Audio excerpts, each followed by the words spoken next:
Não dá para negar o poder das redes sociais e como elas facilitam as nossas vidas. Dicas de moda, beleza, decoração, tudo ali, ao alcance de um clique. Mas a onda do momento são os perfis das musas fitness, que são super legais e vendem um estilo de vida saudável e arrojado. Mas o problema começa quando essas pessoas começam a te prescrever dietas, rotina de exercício e fórmulas milagrosas para emagrecer sem serem profissionais da área. Quem vai falar com a gente sobre este assunto é a Carla Oliveira, que já está aqui nos nossos estúdios e é nutricionista. Carla, muito obrigada por ter aceitado o convite para estar aqui hoje. Eu que agradeço. Gente, vou apresentar a Carla para vocês, tá? Ela é nutricionista formada pelo Centro Universitário de Belo Horizonte e já atua na área há mais de 11 anos. Em Palmas você está só há 5, né, Carla? Isso. O que te trouxe para cá primeiro? Primeiro pela qualidade de vida, né? Já gostava muito da cidade e meu pai já mora aqui há muitos anos. Então, eu me formei, né, e exerci a profissão em BH. E para ficar mais próximo da família, resolvi vir para cá e estou gostando muito. Que bom, mas e a escolha pela profissão? Como é que ela aconteceu? Quando é que você sentiu assim que era uma área que você queria seguir e trabalhar para o resto da sua vida? Bom, eu sempre gostei de alimentar bem. Né? Eu falo com o paciente que eu nunca mudei meu hábito alimentar porque eu sou nutricionista. Eu sempre mantive. Sempre teve essa preocupação. Sim, e eu sempre fui preocupada com a minha saúde. E eu fui percebendo que eu poderia melhorar a vida das pessoas através do hábito alimentar. Né? Então, dentro da área da saúde, né? E tão importante, né? Que as pessoas não valorizavam tanto, e hoje sim. Tá bem na moda esse negócio de cuidar da saúde, do corpo, né, sim, Carla? Sim, tá As bem pessoas alta. estão bem preocupadas com isso. Aqui em Palmas, até pela, né, aquela estatística, né, que o palmense é um pessoal bem ativo. Que pratica bastante corrida de rua. Isso, né? Você vê nas praças, né, sempre cheias, elas têm essa preocupação com a alimentação. A prática de exercício físico, ela casa com o estilo alimentar diferenciado. Tem que andar ali um do lado do outro. Tem. E o engraçado é que um completa o outro. É muito difícil você ver um praticante de atividade física se alimentando mal. Carla, agora vamos começar falando dessa polêmica aí das redes sociais, que foi a sugestão para o nosso programa de hoje. Esse fenômeno do Instagram e dos perfis das musas fitness, que, como eu disse, gente, são perfis super legais, tá? Tem algumas que são até nutricionistas e que já dão dicas de esporte e tudo mais, que é uma profissional da área. Mas tem muita gente que resolve, vou procurar um nutricionista, vou procurar um personal, e aí cria um perfil e começa a dar essas dicas, que mesmo sendo de um profissional, ela é feita para aquela pessoa, né, Carla?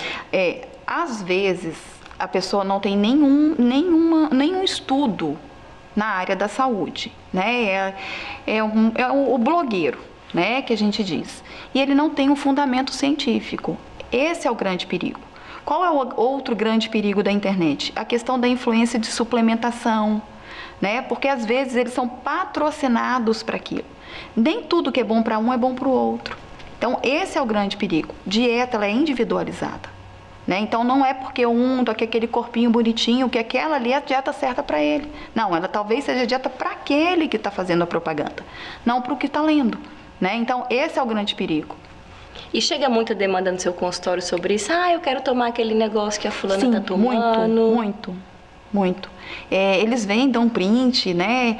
Não só o que tomam, né? Outra coisa que tem que tomar muito cuidado é a questão do perfil físico. Né? Eles colocam na rede social o quê? Aquele corpo chapadinho, bumbum lá em cima, barriga negativa. Isso, não tem barriga, não tem celulite, não tem nada e querem ter aquele corpo. Às vezes eles não têm nem biotipo para aquele corpo. Então, o grande perigo não é só no que vai tomar, né? Ou o que prescreve, é também o que a mídia nos impõe hoje como um padrão de beleza. Parece que se você não tem barriga chapadinha, se você não tem celulite, né, tudo no lugar, você não tem nem direito, né? Então, a gente vê muito em rede social, uma pessoa que ela está fora do padrão estético, às vezes ela é criticada, ela sofre deboche, como se existisse um padrão certo de corpo para todo mundo. Então, esse é o grande perigo. Então, tem várias modas. Tem a moda que você está muito sequinha e definida, legal. Aí passa para a moda do musculoso, já que a mulher... teve a moda daquele corpão de paniquete, isso, né? Já e teve muito, e tinha muita procura, principalmente pelas meninas na faixa de 17, 18 anos, né? Que tá naquela fase, né? Aquela, como se diz, muito hormônio. E elas queriam aquelas pernonas, né? E isso tem diminuído. Mas acontece muito de querer um corpo padrão, né? E também da questão de formulações. Agora você tocou num assunto aí que é muito interessante também, que é a questão de vender uma fórmula milagrosa, Sim. né? Um remédio milagroso. Eu já vi aí na internet e um amigo que é personal trainer até postou esse dia, tipo, um remédio para reduzir gordura abdominal, como se fosse uma receita milagrosa. Como é que a gente lida com essa questão para explicar para o paciente que não é bem assim, né? Na verdade, perder peso não é fácil. Exige dedicação, né? Você tem que ter disciplina e muita força de vontade. E às vezes a gente não quer mudanças, a gente quer milagre. Ninguém quer mudar um comportamento alimentar, ninguém quer tirar uma hora do dia fazer exercício físico, ninguém quer se programar durante a semana para fazer a marmitinha, levar. Nós queremos permanecer com os mesmos erros e queremos a fórmula mágica para fazer aquilo que a gente não quer fazer. E não existe milagre. Algumas coisas ajudam? Ajudam. Né? Algumas auxiliam? Auxiliam. Porém, não faz milagre. Sozinho não faz milagre. Tem que estar junto ali Sim, com a alimentação vai ajudar, e o exercício. vai ajudar. Agora, sozinho não vai fazer efeito. Agora vamos falar sobre a tal da dieta low carb, né? Que a gente recebeu até uma pergunta sobre isso, que são as dietas restritivas. Como é que você orienta os pacientes quanto a isso? Nós temos algumas dietas na moda no momento, né? A low carb é uma delas. A low carb ela não é isenta de carboidrato. Ela tem uma ingesta menor de carboidrato. É ruim? Não. Ela não é ruim. A partir do momento que eu cuido da minha saúde em todos os aspectos. Não adianta eu cortar o carboidrato e não me alimentar bem, conta verdura, legume, comer uma proteína bacana.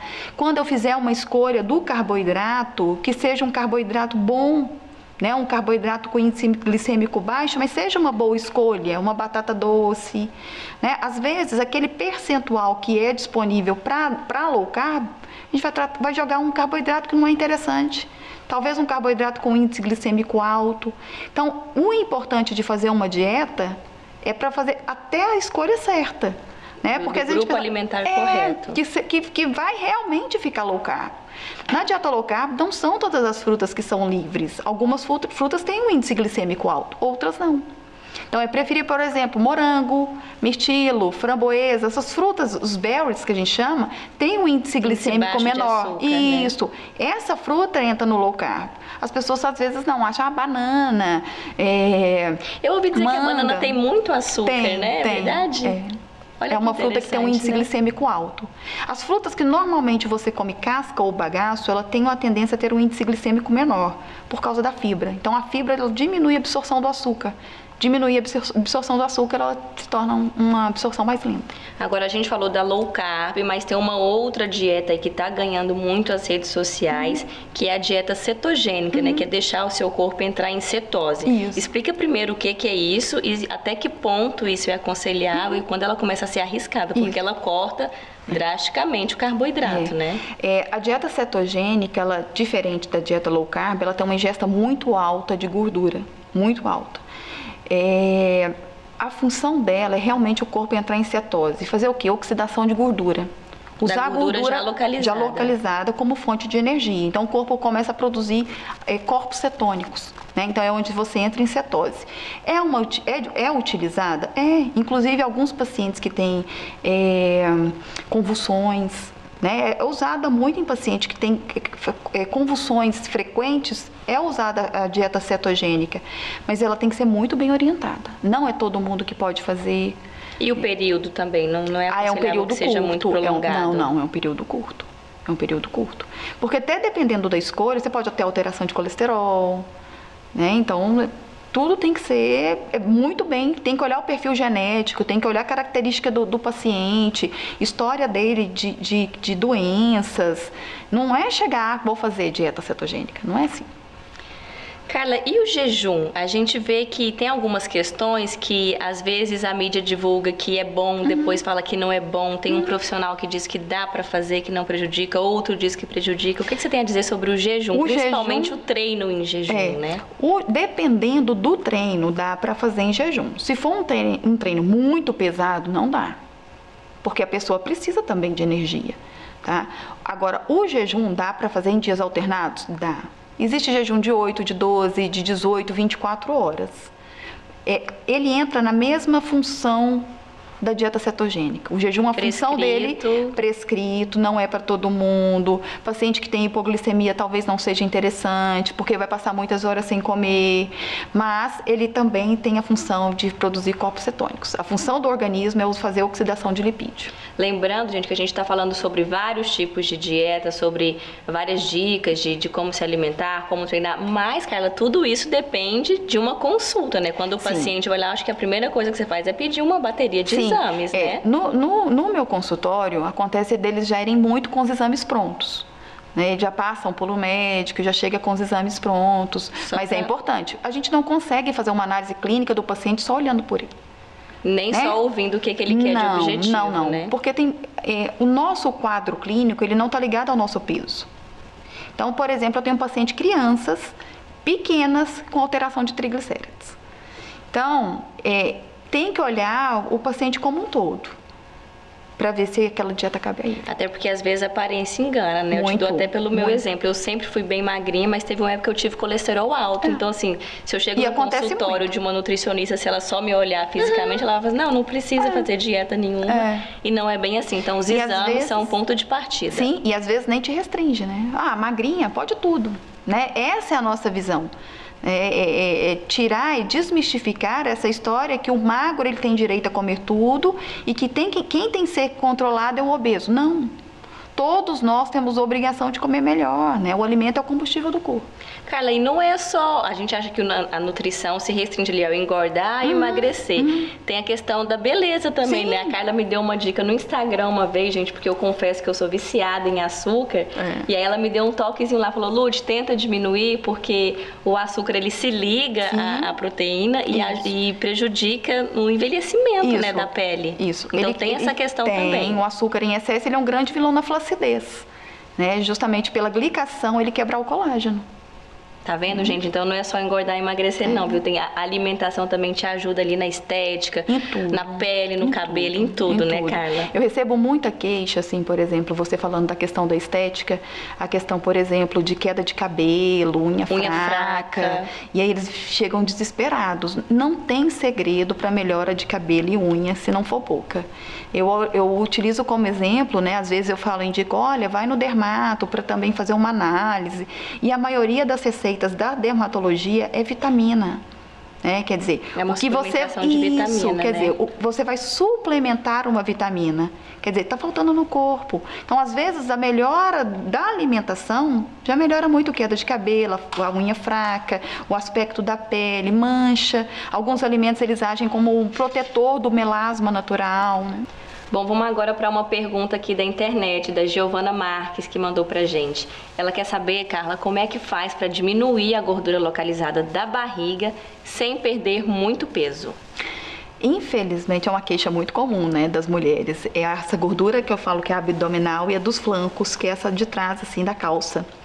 É uma queixa muito comum, porque a maioria das mulheres, quando ganham peso, só ganham nessa região. E o braço, né, o tanto que o braço cresce.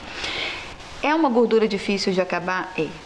Exige disciplina? Muita. Tem que mudar o hábito alimentar? Muito. Tem que ter uma alimentação rica em fibra. Tem que ter uma alimentação pobre em gordura. Tem que escolher um carboidrato bom. O alimento rico em fibra, ele armazena menos na região abdominal. Menos gordura, menos fritura. Fazer um exercício aeróbico é importante, mas poderia casar também com a musculação. Quem tem mais massa muscular no corpo tem um metabolismo melhor. Então, se ela tem um metabolismo melhor, ela vai queimar mais essa gordura. Mas é uma alimentação rica em fibra, né? No geral, ela é rica em fibra, pobre em gordura, pobre em açúcar. É o que Você eu falou aí em gordura localizada, Uhum. né? E aquela diferença entre a gordura localizada e a gordura visceral?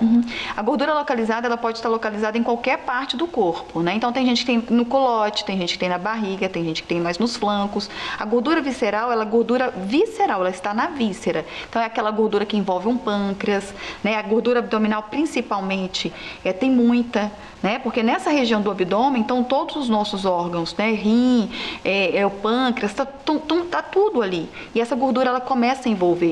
Infelizmente, não divide, né? Nós não temos uma divisão do corpo em que fala, olha, metade para frente é gordura e no fundo são os órgãos. Não, ele vai começando a envolver todos os órgãos. É onde vem alguns problemas de saúde, tipo diabetes, né? Hipertensão, por causa da gordura. Nesse por isso estágio que ela da gordura visceral. Isso, por isso que a gordura perigoso. da barriga é a gordura mais perigosa.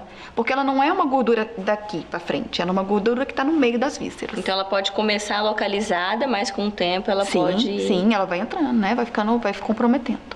E metabolismo, Carla? A gente fala metabolismo lento, metabolismo acelerado. O que determina como é que vai funcionar o metabolismo de cada pessoa? A glândula responsável pelo metabolismo é a tireoide. Né? Então, se ela está em perfeita harmonia, né? Se ela está trabalhando direitinho, os exames mostram que ela está funcionando, produzindo os hormônios, você tem um metabolismo basal bom. O que faz aumentar o metabolismo? Que às vezes as pessoas falam, Carla, meu metabolismo é lento. Às vezes, com a idade, a nossa tendência é perder massa magra e ganhar massa gorda. Então, às vezes as pessoas falam assim, com a idade, nosso metabolismo fica lento. Fica porque eu tenho menos massa muscular, a massa gorda, ela me deixa com o metabolismo mais lento. Quem tem mais massa muscular tem um metabolismo mais acelerado. Então, não tem idade para o exercício físico. Ter massa muscular no corpo é dar autonomia, é ter músculo na perna para andar sozinho, se levantar sozinho, inclusive o idoso. Então, se você tem mais massa muscular no corpo, o seu metabolismo tende a ser mais acelerado. Carla, agradeço demais você ter aceitado o convite para participar do nosso programa. Eu tenho certeza que as suas orientações foram de grande valia para todo mundo que está aí nos assistindo. E eu vou encerrar te fazendo a pergunta que eu faço para todas as mulheres que vêm dividir esse espaço aqui comigo. Já que lugar de mulher é onde ela quiser, qual que é o lugar da Carla no mundo? Eu falo que é até um propósito de vida, né? Eu sou muito feliz na profissão que eu tenho. E eu acho que o lugar da Carla no mundo é para ajudar as pessoas a se tornarem cada vez melhores. É isso, gente. Eu agradeço demais a companhia de vocês durante esses minutos de programa. Fiquem todos com Deus, uma ótima semana e até o próximo programa.